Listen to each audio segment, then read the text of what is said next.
Terima kasih untuk anda yang terus bersama dengan kami di Borak Kopitiam sempena sambutan Tahun Baru Cina pada hari ini. Memang cukup istimewa lah, sebab tu saya bersama dengan Fiona. Jadi untuk anda semua yang masih tertanya-tanya, Fiona ni sambut Tahun Baru Cina ke? Yes, kan? Semalam dah dikongsikan dekat dia punya Instagram, dan hari ni pun tadi dia dah kongsikan awal-awal tadi, mungkin ada yang terlepas tadi kan? Betul. Sebab mungkin ada di antara anda semua yang ada di rumah tertanya-tanya, Fiona ni berbangsa Cina ke? Ya, saya bangsa Cina. Nama saya pun Fiona Cheong. Tapi jangan tanya lebih pasal nama lah. Sebab nama saya ada dua macam tu je. Fiona Cheong je. Sebab ada setengah orang tak percaya. Apa nama Cina awak? Nama Cina awak? Saya tak ada nama Tak Cina. ada, memang Fiona. Memang wujud ada orang yang macam tu di Malaysia. Tak, sebenarnya dengan adanya sambutan Tahun Baru Cina ni, secara tak langsung kita mengenali dengan lebih rapat lagi. Betul. Apa saja perayaan, bagaimana dari segi sambutan, supaya kita tak keliru. Kadang-kadang kita keliru kalau kita jumpa rakan-rakan kita berbahasa Cina ni, kita nak cakap apa? Kita nak cakap kongsi pacai ke? Kita nak cakap sini kuala ke? Yang mana satu sebenarnya yang bersesuaian? Sebenarnya dua-dua pun boleh, tapi lebih eloknya cakaplah kongsi facai, sebab suka kan yang tu tuah datang, duit datang. Itu it's a good phrase lah. Semua orang mesti akan suka benda tu. Okey, seperti mana yang Muaz cakap tadi tu, sebab kita ada banyak benda-benda tradisi yang berlainan di sini, dan sudah pastinya kita akan rasa macam tertanya-tanya. Tradisi kita macam ni, tapi mungkin kita apa yang kita praktikan berlainan dengan orang lain praktikan. Sebab itu hari ini kami akan membawa dua orang individu bersama kami di atas talian secara alam maya untuk mengetahui lebih lanjut mengenai sambutan Tahun Baru Cina mereka, macam mana agaknya. Okey, jadi kita bersama dengan dua selebriti yang tidak asing lagi. Ramai sebenarnya yang telah pun mengikuti perkembangan dia. Kita bersama dengan Irene Wong dan juga Daniel Lee. Hai, apa khabar semua? Kongsi facai.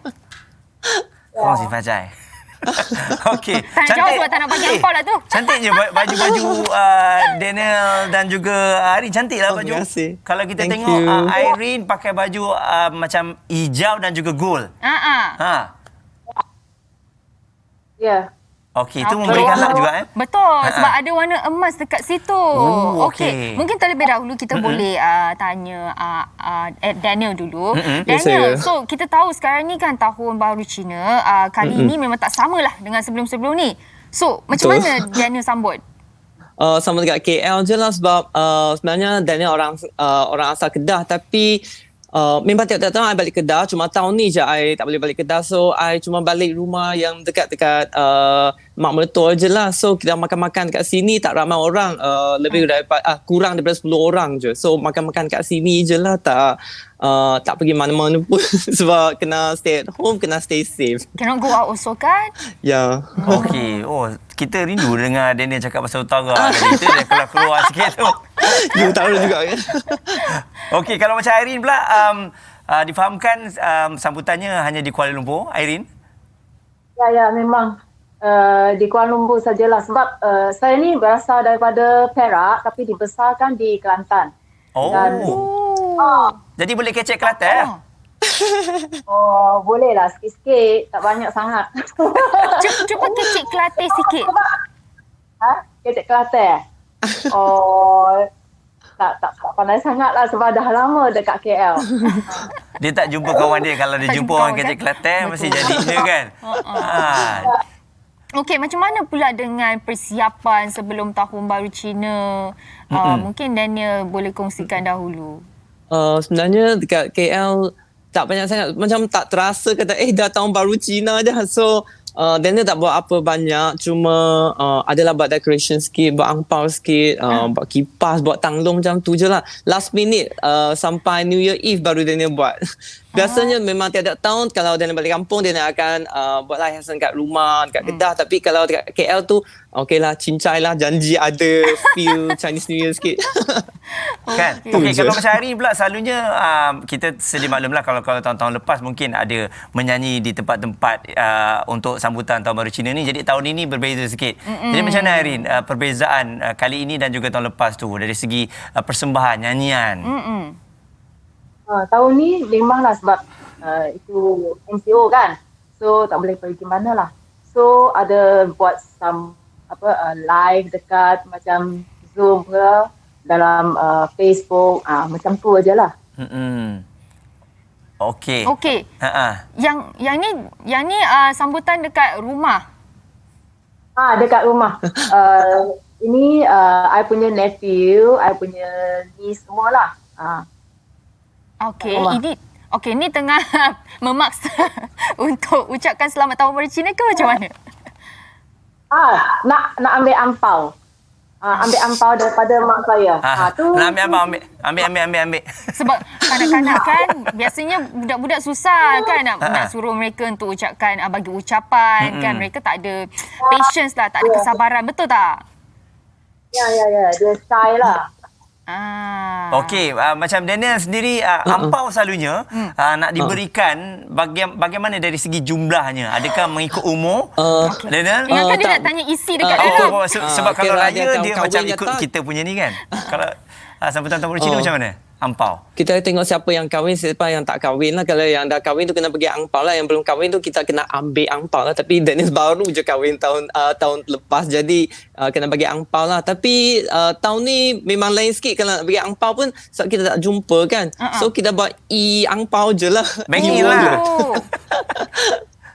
Macam tu. So ini Daniel cakap Daniel baru kahwin kan. So macam mana perasaan dia meraihkan tahun baru Cina sebelum kahwin, masa bujang berbanding dengan selepas dah kahwin? Lain je rasa. Macam rasa dah dewasa dah, cik. Lepas tu kita macam memang kena bagi angpau bagi dua-dua mak ibu bapa. Lepas tu kena prepare benda lain sikit lah. Lepas tu rasa macam keluarga ni sangat penting. Kita kena jaga mak ayah macam tu lah. Rasa macam dah dewasa, cik. Betul lah. Sekarang pun nampak Daniel dah makin dewasa. Kalau sebelum ni kita nampak Daniel macam remaja je kan. Dan macam Irene sendiri, makanan kegemaran Irene kalau untuk sambutan tahun baru Cina ni, apa agaknya Irene? Kanan, ayam kampung lah. Kita mesti kena ada punya. Sebab kena sembahyang dulu. Okey. Okey. Yang lain tu tapi tahun ni ada berbeza sikit lah. Sebab kita ada crab, ada udang, tu semua lah. Yang prepare, yang masak tu Irene buat ke ataupun ada ahli keluarga lain buat? Setengah I buat, setengah I punya sister buat lah. So kita macam potluck aja lah. Potluck. Sikit-sikit lah. Sebab you semalam you buat seorang-seorang, sebab tu you rasa penat. Ya, saya menangis dekat dapur. Tak adalah.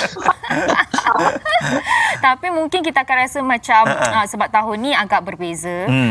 Bukan agaknya, memang jauh berbeza kalau dibandingkan sebelum ni. Kita ada tarian singa dan sebagainya. Tahun ni tak ada. Mungkin ada di kalangan anda yang ada di rumah akan rasa macam kekurangan something.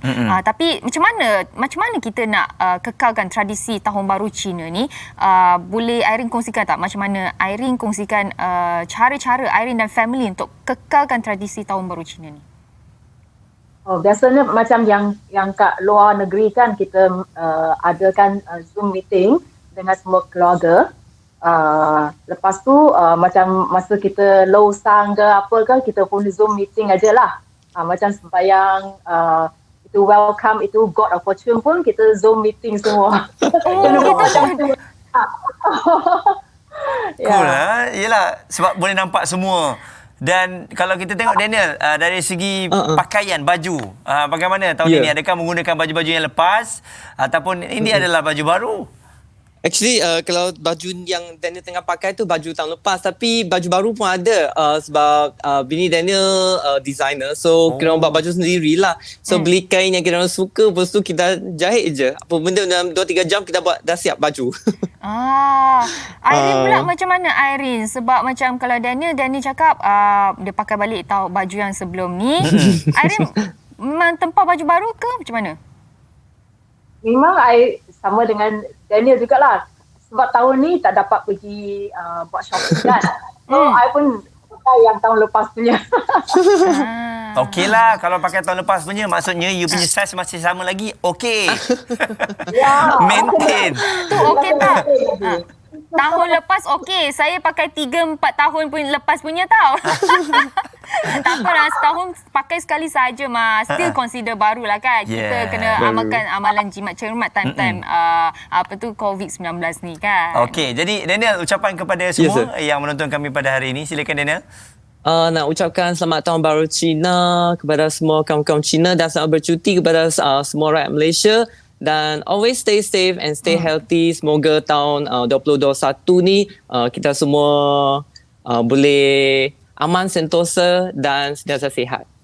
Itu je. Thank you. Irene? Irene nak mengucapkan selamat tahun baru Cina kepada semua keluarga bangsa Cina di Malaysia dan juga di seluruh negara. Saya mengucapkan kongsi fa cai, 牛气冲天，扭转乾坤。 Wow. Okey, yang tu kalau I nak sebut pun berbelit lidah. Jangan kata awak, saya pun berbelit lidah. Itu maksud sikit. Baiklah, thank you Daniel, thank you Irene. Thank you. Terima Terima kasih. kasih. Okay. Alright. Okay. Jadi kita nak tengok juga persembahan istimewa pada Irene kan? Betul. Ha. Jadi bagi anda semua yang tertanya-tanya, saya nak tengoklah tahun baru Cina punya persembahan. Jom sama-sama kita saksikan.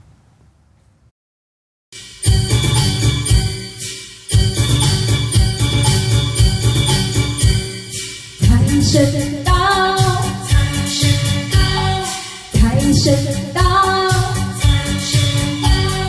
财神到我家大门口。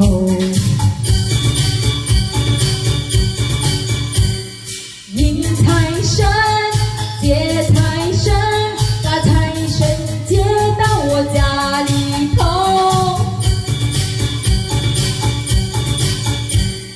从今我要好运，财源滚滚来。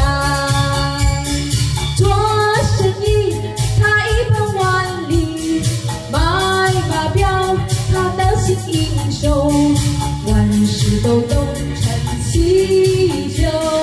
财神到，财神到，大家迎接财神。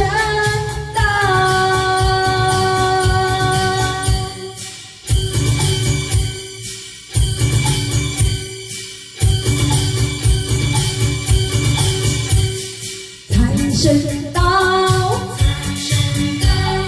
财神到，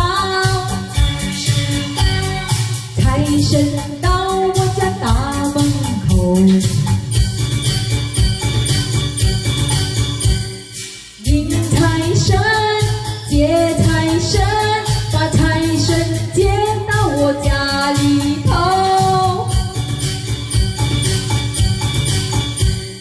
从今我要好运，财源滚滚来。做生意他一本万利，买马票他得心应手，万事都东成西就。财神到，财神到，大家迎接财神到。